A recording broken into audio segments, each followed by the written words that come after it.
I am interested in Maya archaeology, and I'm also interested in inequality and how inequality emerges, is perpetuated, and whether and how it can be ameliorated. I focus on community archaeology and try to do archaeology in a way that facilitates marginalized groups who want to tell their own stories and benefit from their own culture and history.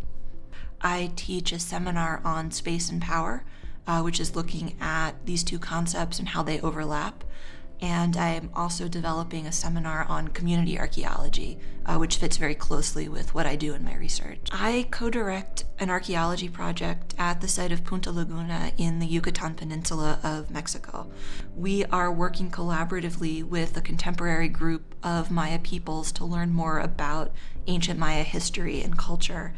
And we're working in such a way so that archaeology will benefit contemporary Maya groups, both in terms of learning more about their own history and culture, and in terms of benefiting financially from the lucrative tourism business that surrounds ancient Maya history and culture in the greater Cancun and Tulum area.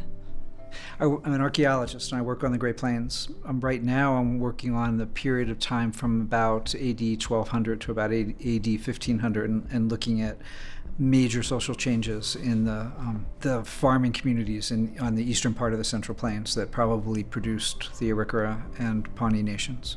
Right now I'm teaching us a seminar on sort of archaeological epistemology, how do we know the past at all from things. The fundamental problem in archaeology is going from things to people, and it's not obvious. It's not always obvious how to do that. I want students to use all the issues that we're talking about to construct their own research.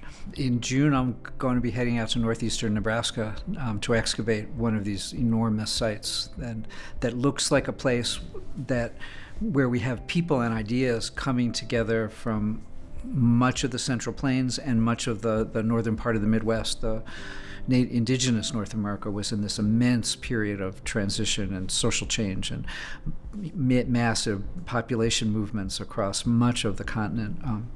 And they seem to have come together in a big way in this little drainage in northeastern Nebraska. I'm doing now analysis of ancient materials using spectrometry.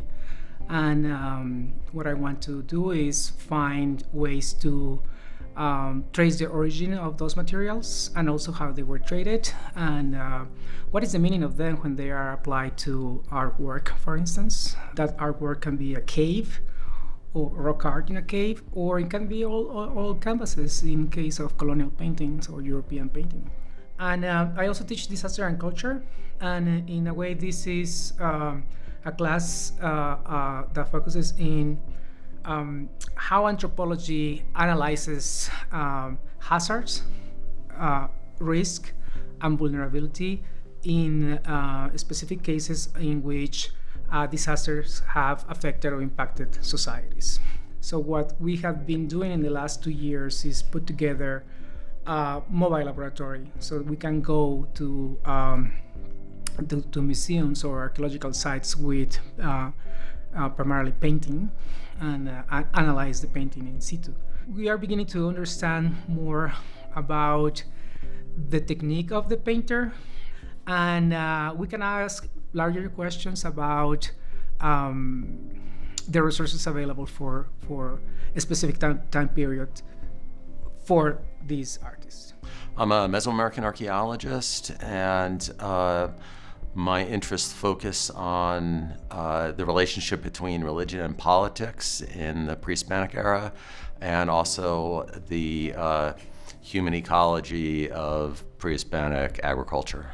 I teach a number of graduate seminars, the seminar in archaeological theory. I co-teach with Carla Jones, bridging a seminar in materiality. I've been working for some time on a long-term field project in southern Mexico on the Pacific coast of Oaxaca.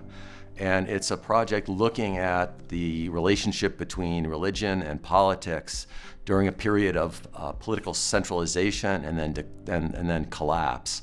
So looking at questions of the ways in which religious practice and tradition constrains or enables different political formations in a way that it just doesn't get off the ground, it doesn't occur. I partner with contemporary Pueblo Indian people to investigate their ancestral villages and connect the archaeological record to their traditional knowledge in song, language, place lore, and ceremony. I teach a course on archaeology in contemporary society, and I also teach the quantitative methods course offered in the department. One of the things I've been working on lately in my fieldwork is trying to make sense of all of the different kinds of shrines and prayer locations that Pueblo people create through their ritual practices. The process of documenting these places really opens up an amazing window onto other ways of thinking and being.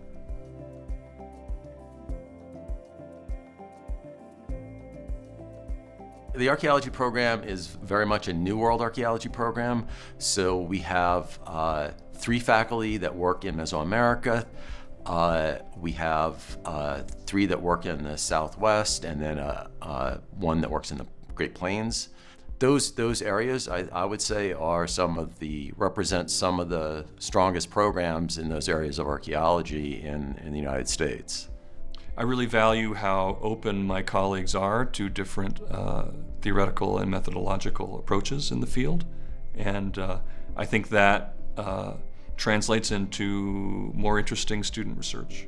We expect students to be theoretically sophisticated and current, but they have to also be interested in taking those ideas down to the ground. In my experience, there's a lot of collaborative publication between graduate students and faculty.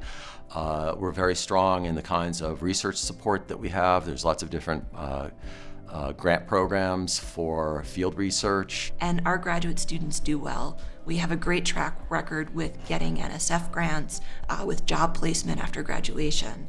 And it really is because of the people that I think graduate students would want to come here.